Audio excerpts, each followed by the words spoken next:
Salam semuanya, terima kasih telah mampir ke channel kami. Kali ini kami akan menayangkan alur film.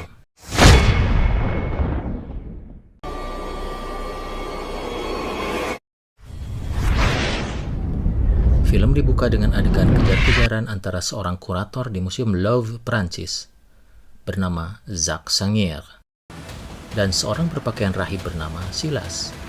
Silas mengejar Sangier untuk mencari tahu lokasi sebuah benda kuno atau artefak yang menyimpan catatan rahasia. Dalam keadaan terjepit karena terjatuh dan di bawah todongan pistol dari Silas, maka dengan terpaksa Sangier pun menyebutkan suatu gereja dan titik di mana artefak disembunyikan. Hal itu tak menolong, Silas tetap menembaknya hingga terluka parah. Mon Dieu, pardonnez-moi.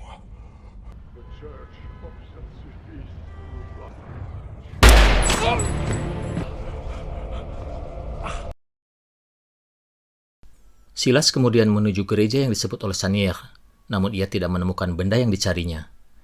Silas pun melakukan pembunuhan lagi, kali ini terhadap seorang biarawati. Kenapa artefak itu sangat penting bagi Silas? Ternyata Silas adalah anggota Ordo Rahib Opus Dei, pimpinan Uskup Aringarosa yang dibentuk sejak berabad silam. Para anggota Ordo ini tak segan menghukum dirinya sendiri setiap selesai berbuat dosa.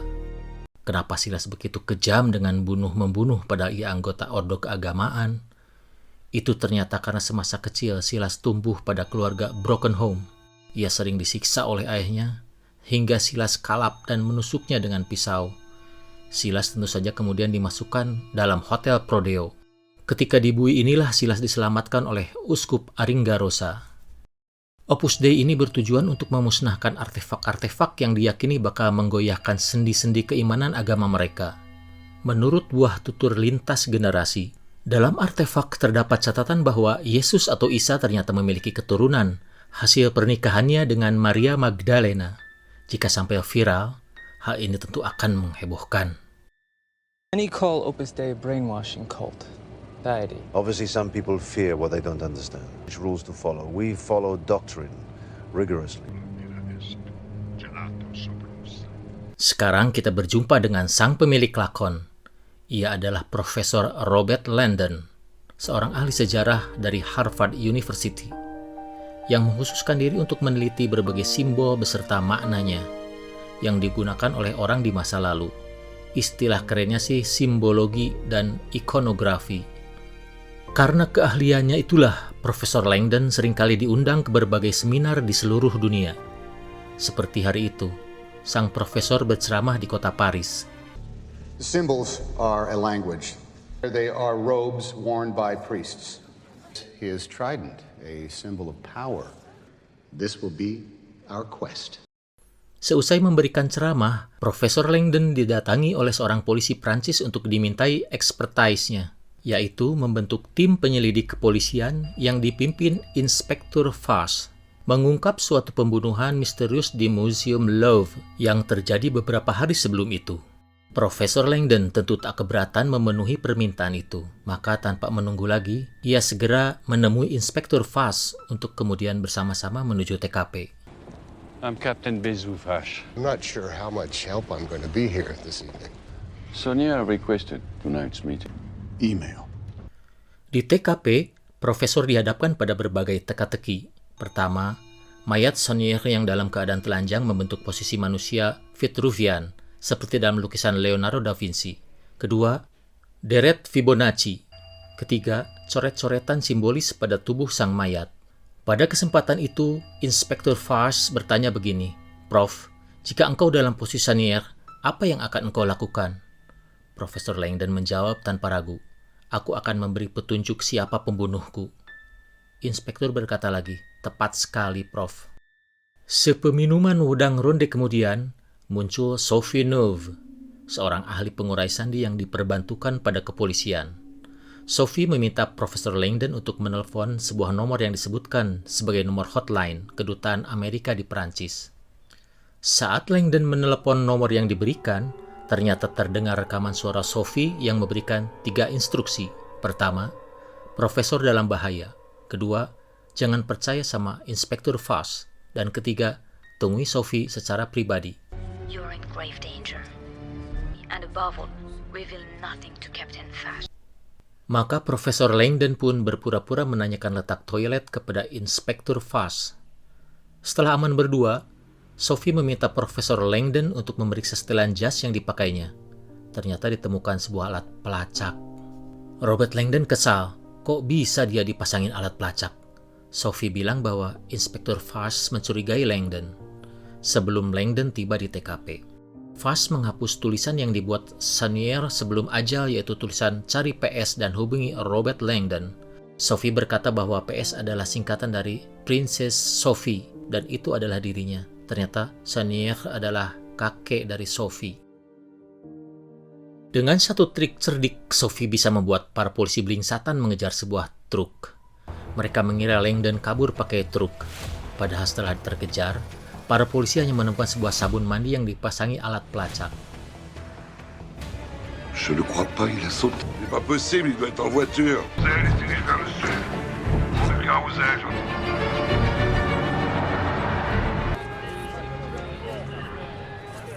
Il l'a balancé de la fenêtre puis dans le camion. Profesor Langdon dan Sophie kemudian melakukan investigasi di museum tanpa gangguan polisi. Berawal dari setiap simbol di sekitar TKP, mereka mengamati lukisan-lukisan. Mereka menafsirkan setiap simbol dalam lukisan, deret Fibonacci, pokoknya semua, setiap detail. This is wrong. Yeah, see, this is wrong. Fibonacci numbers only make sense when they're in order.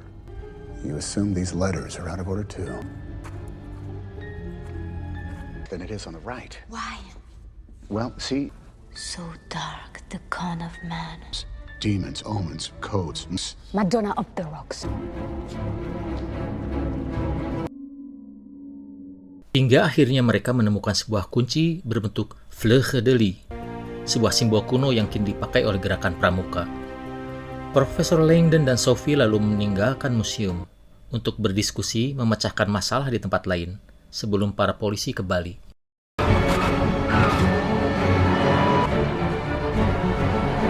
I remember finding it once when I was a girl.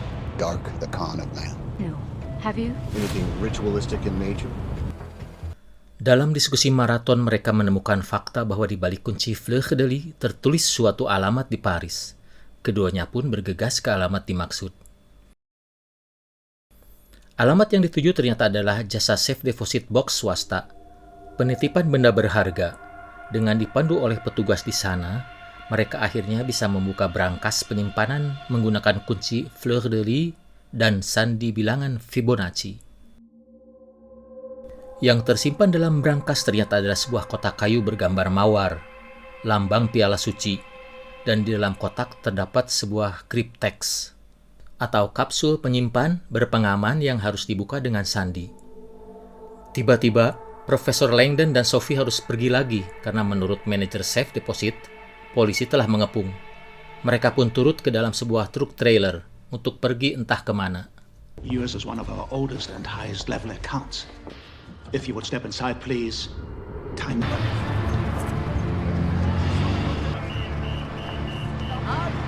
Menurut kisah, di dalam cryptex terdapat informasi rahasia yang tertulis dalam gulungan papirus tipis. Kita tak dapat membukanya begitu saja. Harus dengan sandi yang tepat. Bila dipaksa untuk dibuka, maka cairan pengaman malah akan menghancurkan gulungan papirus. Sophie pun kemudian teringat masa kecilnya ketika diberi mainan serupa cryptex oleh kakeknya, Sanier. Rupanya Sophie sudah dipersiapkan sebagai pewaris cryptex oleh kakeknya itu. Belum tuntas teka-teki cryptex, tiba-tiba sang manajer menghentikan truk trailer dan memaksa duet Langdon Sophie untuk menyerahkan cryptex. Untung saja Profesor Langdon cepat bereaksi cerdik, sehingga keduanya berhasil membawa kabur truk. And now it's you two murderers. Bring it to me. All right, okay! Step back!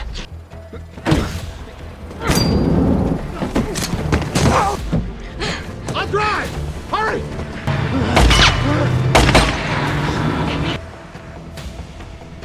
Profesor Langdon kemudian teringat bahwa ada seorang ahli sejarah dari Inggris yang tinggal di Paris. Namanya Sir Tibing. Mereka berdua pun segera menemuinya. Sir Tibing menerima dengan baik kedua tamunya. Setelah mengetahui masalah yang sedang dihadapi tamunya, Sir Tibing lalu mengemukakan teori demi teori yang dia tahu. Dia menjelaskan hubungan antara cawan suci dengan lukisan Leonardo da Vinci Perjamuan Terakhir. Dia membahas perseteruan antara Priori of Sion dan Opus Dei. Dia membahas teori bahwa Yesus memiliki anak dari Maria Magdalena. Maria Magdalena sendiri diyakini kabur ke Prancis ketika penyaliban dan melahirkan anak perempuan di sana. Diskusi yang mendalam kemudian mengerucut kepada kesimpulan bahwa Chanier dan Sophie adalah keturunan dari anak perempuan Yesus. Yeah, it means royal blood. Carried Jesus' royal bloodline. Mary was pregnant at the time of the crucifixion.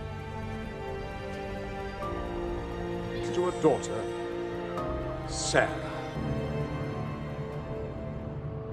Diskusi mereka terhenti karena tiba-tiba Silas menyerang. Bagaimana Silas bisa sampai di rumah Sir Tibing? Rupanya, manajer safe deposit ditemukan oleh Kapten Fash dan diminta untuk menghidupkan pelacak pada truk. Tanpa diduga, Fash kemudian menelepon Uskup Aringarosa untuk mengutus Silas menyusul ke tempat truk terhenti, yaitu di rumah Sir Tibing. Fash sendiri berencana mengutus polisi ke sana. Ternyata Kapten Fash adalah anggota Opus Dei juga. She doesn't. Do not move, woman. Put the box on the table.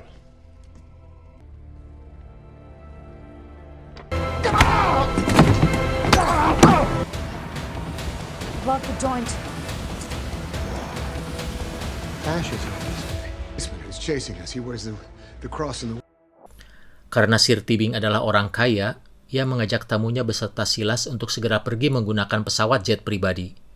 Mulanya tujuan mereka adalah Zurich, tetapi tujuan dialihkan ke London ketika Profesor Langdon menemukan sebuah petunjuk yang terpahat pada plat logam di bawah logo mawar.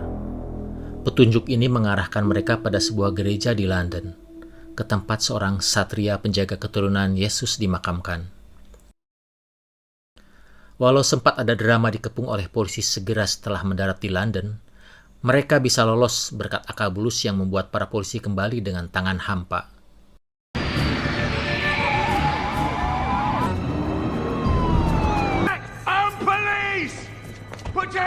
Did that old cannabis charge finally catch up? If it's so important for you to stop us, then you're just going to have to... Search the place. I could run them over. Let him go. The French cannot be trusted.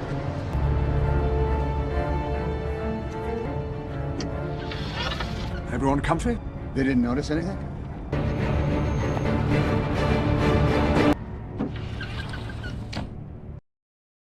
Jalinan kisah di London rumit dan banyak kejutan, di mana banyak sekali intrik pengkhianatan dan pembunuhan. Ada kejadian Silas menyandera Sophie, ada adegan Silas ditolong oleh pelayan Tibing, bahkan ada kejadian penembakan Silas terhadap Aringarosa dan pembunuhan Tibing terhadap pelayannya. Dan nanti, hal terakhir yang mengejutkan adalah penangkapan Sir Tibing oleh Kapten Fash. Sementara itu, Profesor Langdon dan Sophie yang menelusuri informasi di perpustakaan London berhasil mengambil kesimpulan bahwa satria yang dimaksud adalah Sir Isaac Newton. Well, I did. The end of the journey is near. Know the location of two murderers wanted. I'm police! Stop, silence! My son. We're looking for is Sir Isaac Newton Priory as well.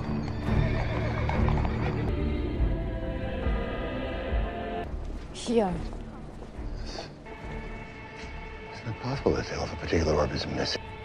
Look at the cane marks in the dust. When the two of you arrived at my home. Di makam Isaac Newton, mereka bertemu Sir Tibing yang memaksa untuk membuka kripteks, tetapi Langdon malah melempar kripteks hingga membuatnya rusak. Kita nanti akan tahu bahwa Profesor Langdon sebenarnya telah berhasil membaca papirus tersebut. Pada saat-saat inilah Fash menangkap Sir Tibing.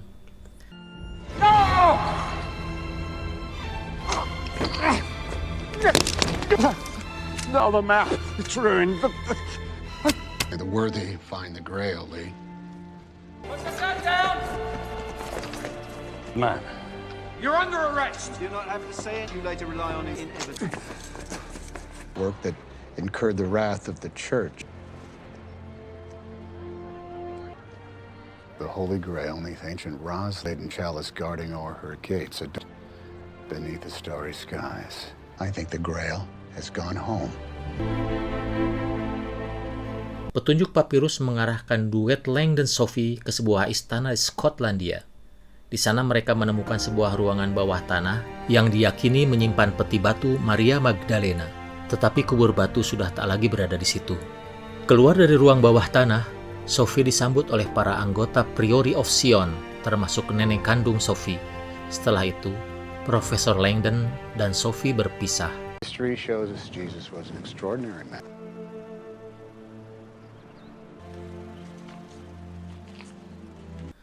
Di Paris, Profesor Langdon kemudian menyadari sesuatu. Ia lalu bergegas menuju piramida kecil di dekat Museum Louvre. Ia berlutut di dekatnya. Dari pergerakan kamera, penonton sadar bahwa kubur batu Maria Magdalena berada di ruangan di bawah piramida kecil.